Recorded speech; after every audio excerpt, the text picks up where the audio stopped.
கர்த்தருக்குள் மிகவும் பிரியமானவர்களே, ஆண்டவரும் ரட்சகருமாகிய இயேசு கிறிஸ்துவின் ஈடு இணையற்ற நாமத்தினாலே உங்கள் ஒவ்வொருவரையும் வாழ்த்துகிறேன். உங்களை இந்த காணொலி வாயிலாக சந்திப்பதில் மிகுந்த மகிழ்ச்சி அடைகிறேன். கடந்து போன நாட்கள் எல்லாம் நம்முடைய அருள்நாதர் இயேசு கிறிஸ்து ஒவ்வொருவரையும் சுகத்தோடும் பலத்தோடும் பாதுகாத்து வழிநடத்தி வருகிறார். நாட்டிலே எவ்வளவோ போராட்டங்கள் இருந்தாலும், கொரோனா வைரஸ் தாக்கங்கள் ஒரு புறம் இருந்தாலும், அவைகள் மத்தியிலே தேவ கிருபை, தேவனுடைய பாதுகாப்பு, தேவனுடைய வழிநடத்துதல் ஒவ்வொருவரோடு கூட அற்புதமாய் இருந்தது என்று நான் கர்த்தரை துதிக்கிறேன். எவ்வளவோ பலவீனங்கள், சுகவீனங்கள், பாடுகள், கஷ்டங்கள், அவைகள் மத்தியிலே ஆண்டவர் போதுமானவராக இருக்கிறார். ஆமென். அதே போலதான் வேதத்தில் பரிசுத்தவான்களுடைய வாழ்க்கையில் இருந்த ஆவிக்குரிய நற்குணங்களை நாம் கடந்த ஒரு நாட்டில் தியானித்தோம். அதனுடைய தொடர்ச்சியாக தான் இன்றைக்கும் நாம் தியானிக்க போகிறோம். தாவீதினுடைய ஆவிக்குரிய நற்குணங்களை குறித்து நாம் தியானித்தோம். இன்றைக்கு அதனுடைய தொடர்ச்சி பாருங்க. தாவீதினுடைய வாழ்க்கையிலும் பாடுகள் இருந்தது, கஷ்டங்கள் இருந்தது. அவனுடைய வாழ்க்கையில பாதி வனாந்தரத்தில் காட்டிலேயே போய்விட்டு, ஒரு பெரிய போர் வீரன், தேவனுக்கு பயந்த ஒரு மனுஷன், ஆனாலும் சத்துருடைய போராட்டங்கள் அவருடைய வாழ்க்கையில் அதிகமாக இருந்தது. ஆமென். அதே போலதான் நம்ம ஆண்டுடைய பிள்ளைகளுக்கு சோதனைகள் அதிகமாக இருக்கும், பாடுகள் அதிகமாக இருக்கும். ஆனாலும் நம்மை கைவிடாத தேவன் நாம் ஒருவரோடு கூட இருக்கிறார். அதான் நமக்கு ஒரு பெரிய பாக்கியம். இயேசு கிறிஸ்து நம்மோடு கூட இருந்த போதும் உலகத்தை நாம் ஜெயிக்க முடியும். தட் மீன் சாத்தானை நம்மால ஜெயிக்க முடியும். நம்முடைய எதிராளியாகிய சத்துருவை நம்மால மேற்கொள்ள முடியும். பாருங்க, தாவீதுடைய வாழ்க்கையில் இருந்த குணாதிசயங்களை தொடர்ச்சியாக தாவீது ஒரு ஜெப வீரனாக இருந்தான். 2 சாமுவேல் 12ஆம் அதிகாரம் 16ஆம் வசனத்தில் பார்க்கும் பொழுது, அங்கே பிள்ளை சாகுவதை எண்ணி அவன் ரெட்டுடுத்தி அவன் உபவாசத்தோடு கூட செபித்துக் கொண்டிருந்தான். ஜெப வீரன், செபிக்கிறவன். ஆமென்.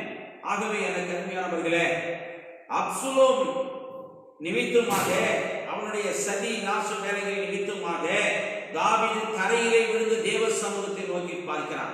2 சாமுவேல் 13ஆம் அதிகாரத்தில் வாசிக்கிறோம். ஆகவே எப்பொழுதும் கர்த்தருடைய சமூகத்தில் அவன் போய் காத்திருந்து ஜெபிக்கிற ஒரு பழக்கத்தை தாவீது வைத்திருந்தான். ஆமென். அதே போலதான் இன்னைக்கு நம்முடைய வாழ்க்கையிலையும் நாம் காத்திருந்து ஜெபிக்கிறவர்களாக நாம் இருக்க வேண்டும். தாவீதுடைய வாழ்க்கையில அடுத்தபடியாக அவனுடைய வாழ்க்கையில் இருந்த ஒரு காரியம், கர்த்தருக்கு பயப்படணும். ஆமென்.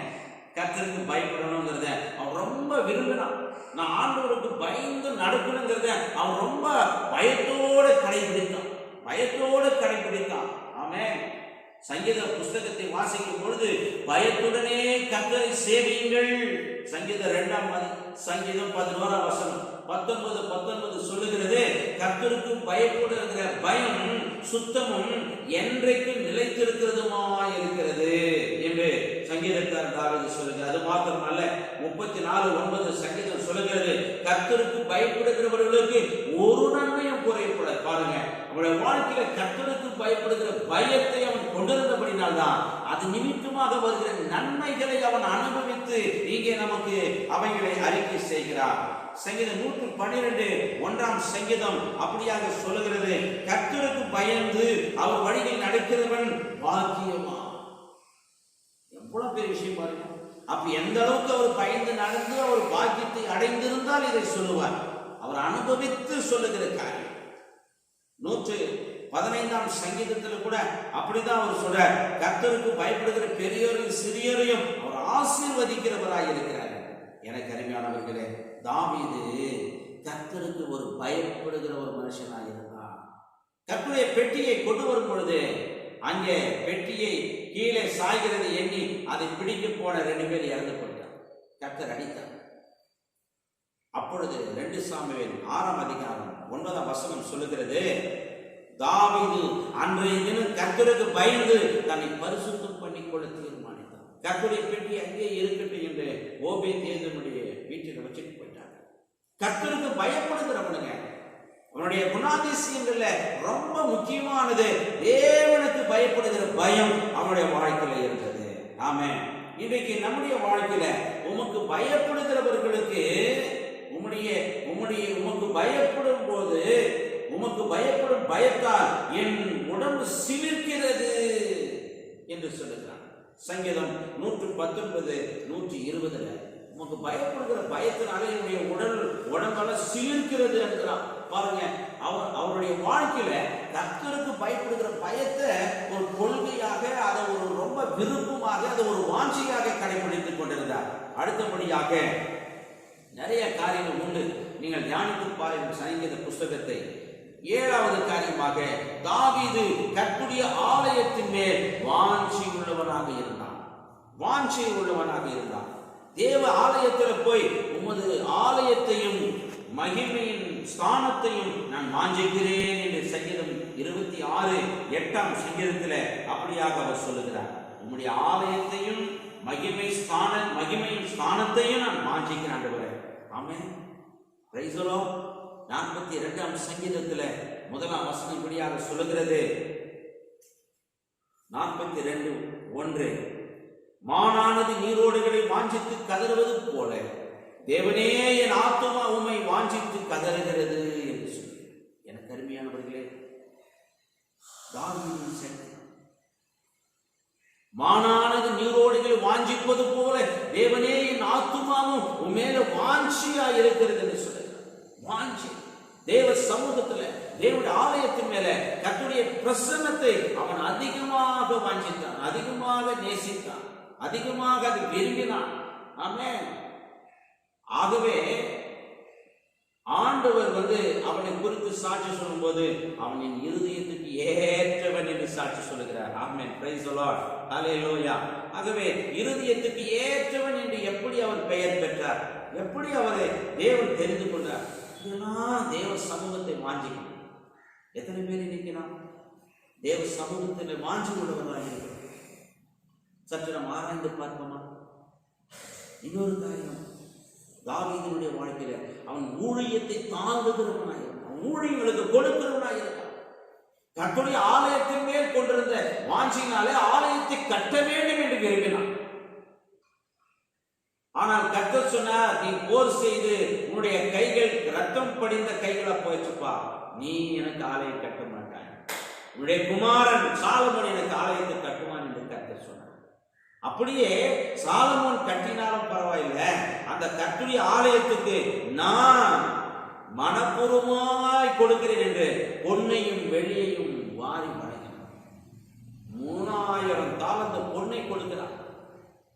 ஓப்பேரின் தங்கமாகிய சுத்த தங்கத்தை 3000 தாலந்து, ஒரு தாலந்து 37.5 கிலோ என்று சொல்லப்படுகிறது. அப்படியானால் 1,12,500 கிலோ தங்கம் தாவீது கொடுக்கிறார். வெள்ளி 7000 தாலந்து, 2,62,500 கிலோ. பாருங்க, தாராளமா மனப்பூர்வமாய் இந்த வசனம் நீங்க வாசித்து பாருங்க. 1 நாளாகமம் 29ஆம் அதிகாரம் அங்கே வாசித்து பார்த்தீங்கன்னா அவன் சொல்றான், 5ஆம் வசனம் சொல்றான், இன்னும் கர்த்தருக்கு மனப்பூர்வமாய் கொடுக்கிறவர்கள் யாரெல்லாம் இருக்கிறீங்க? மனப்பூர்வமாய். அதான் பவுல் சொல்லும்போது பொருள் உற்சாகமாய் கொடுக்கிறவர்கள் தேவன் பிரியமாய் இருக்கிறார் சொல்ல. உற்சாகமாய் நாம் கொடுக்க வேண்டும். தாவீது ஊழியங்களை தாங்குகிறவனாய் இருந்தானே, உற்சாகமாய் கொடுக்கிறவனாய் இருந்தான். ஆமென். அது மாத்திரம் இல்லைங்க, இன்னும் அநேக நற்குணங்கள் தாவீதினுடைய வாழ்க்கையில் உள்ளது. அவன் கர்த்தரை அதிகமாக நம்புகிறவனாய் இருந்தான். ஹல்லேலூயா. கர்த்தரை நம்புகிற நம்பிக்கை. சங்கீதம் 25:2 கர்த்தரை நம்புகிற நம்பிக்கை. சங்கீதம் 71:1 கர்த்தாவே நான் உம்மை நம்பி இருக்கிறேன், நான் வெட்கப்பட்டு போகாதபடி செய்யும். பாருங்க, மனுஷனை அல்ல, தன்னுடைய பலனை அல்ல, தன்னுடைய படை அல்ல, தன்னிடத்திருந்த வாளை அல்ல, அவன் கர்த்தரை நம்புகிறான். கர்த்தரை நம்புகிறான். எல்லா நேரத்திலையும் நம்முடைய முயற்சினால, நம்முடைய பலத்தினால எல்லாவற்றையும் சாதித்து விடலாம் என்று அநேகர் இன்றைக்கு நினைக்கிறார்கள். இல்லை, கர்த்தருடைய பலன் தான் ஜெயிக்கணும். கர்த்தருடைய பலன் தான் எப்போது நமக்கு வேணும். ஆகவே கர்த்தரை அதிகமாக நம்பணும். உலகத்துல மனுஷனை அல்ல, சொந்த பந்தங்களை அல்ல, உற்றார் உறவினர்களை அல்ல, நண்பர்களை அல்ல, அவர்களெல்லாம் கைவிடுகிறது. ஏனென்றால் எல்லாரும் மனிதர்கள், எல்லாருக்கும் ஒரு இக்கட்டான சூழ்நிலையை சாத்தான் கொண்டு வருவான். ஆனால் தேவனோ மாறாதவர், தேவனோ உண்மையுள்ளவர். அவரை நம்புகிற நம்பிக்கை நமக்குள்ளே இருந்தால் வெற்றி நிச்சயம்.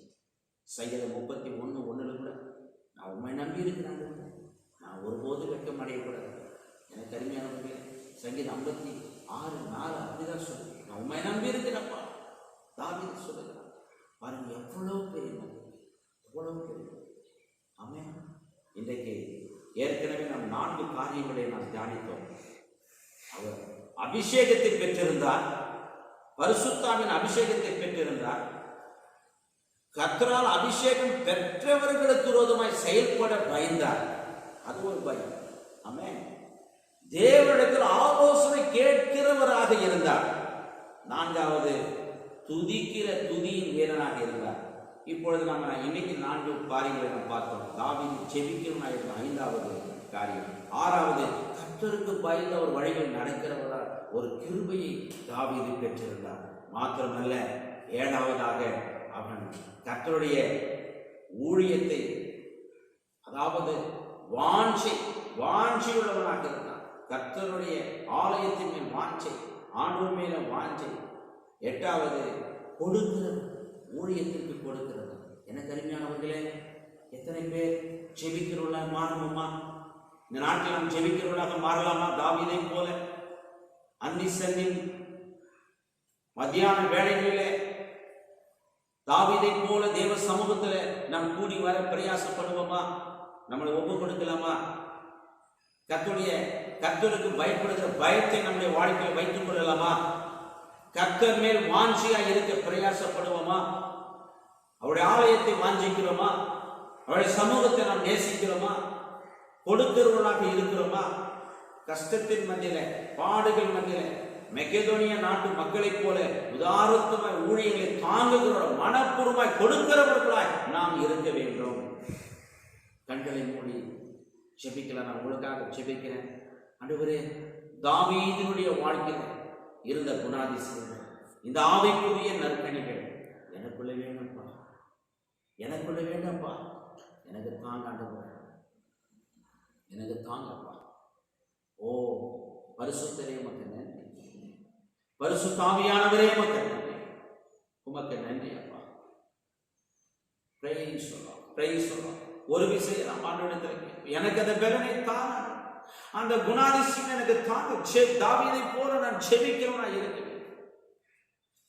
ஆண்டவரே, உமக்கு பயப்படுகிற பயம் தாவீதுடைய வாழ்க்கையில் இருந்தது. பயப்படுகிறவர்களுக்கு ஒரு நன்மையும் இல்லை என்பதை தெளிவாக தாவீது அறிந்திருந்தாரப்பா.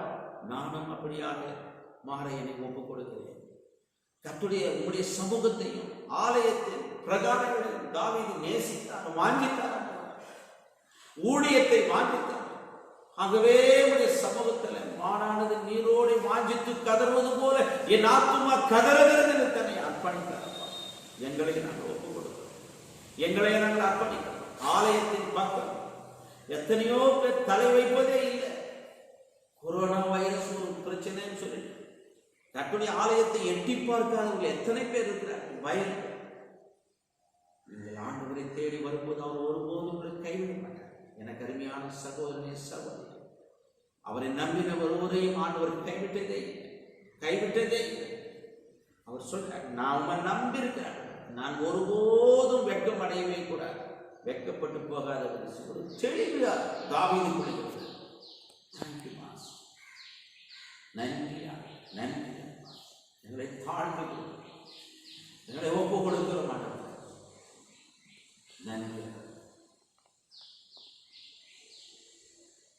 கோதுமை மணி போல் மடிந்திடுவே, உமக்காய் தினமும் பலன் கொடுப்பே.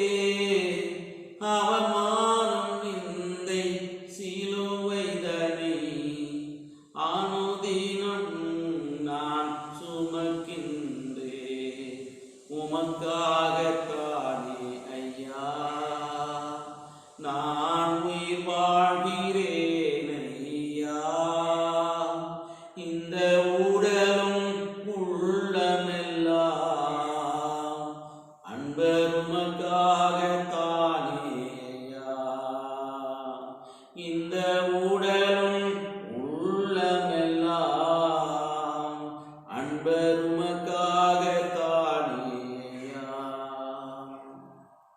அன்பின் ஆண்டவரே,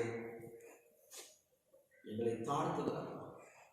இந்த சத்தியத்தை கேட்கிற ஒவ்வொரு கற்பனை பிள்ளையுடைய வாழ்க்கையில் ஆண்டவரே ஒரு வெளிப்பாடு உண்டாகும், ஒரு வெளிப்பாடு வேண்டும், ஒரு விஷயம் வேணும்.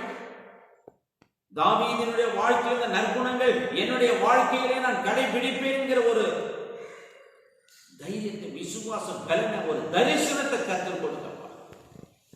கோதுமை மணி போல மடிந்து உமக்காக பலன் கொடுக்க வேண்டுமே என்கிற ஒரு வாஞ்சை விருப்பங்கள் உண்டாக வேண்டும்.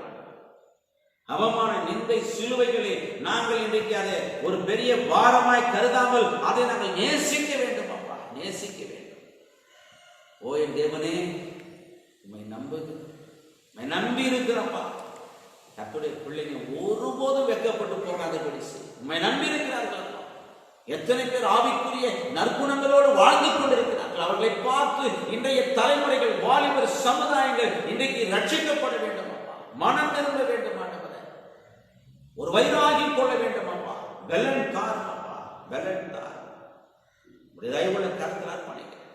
கண்ணீரோடு, கவலையோடு, கஷ்டத்தின் மத்தியிலே இருக்கிற ஒவ்வொருவருக்காக செபிக்கிறேன். பிசாசு அவர்களுடைய வாழ்க்கையில சதி நாசங்களை செய்யாதபடி அவனை கடிந்து அப்புறப்படுத்துகிறான். குடும்பத்தை நடத்த முடியாமல் தவித்துக் கொண்டிருக்கிற ஒவ்வொருவருக்காக நோக்கிப்பான். மனம் நிறைந்த உடைய பிள்ளைகள் அப்பா, அவன் ஆசீர்வதி. தாவீது உம்மையே நம்பி நன்மையை பெற்றுக் கொண்டது போல கர்த்தருடைய பிள்ளைகள் ஒவ்வொருவரும் உம்மை நம்பி நன்மையை பெற்றுக்கொள்ளும்படி உதவி செய்யும். உடைய பலத்தினாலே, கிருபையினாலே ஆசீர்வாதம் இயேசு மகாராஜாவின் ஈடு இணையற்ற நாமத்தில் பிதாவே, ஆமென், ஆமென். நம்முடைய கர்த்தராகிய இயேசு கிறிஸ்துவிற்கு பிதாவாகிய தேவனுடைய அன்பும் பரிசுத்த ஆவியானவருடைய அன்பும் சந்தோஷமும் சமாதானம் இன்றும் என்றும் சதா நம் அனைவரோடும். ஆமென்.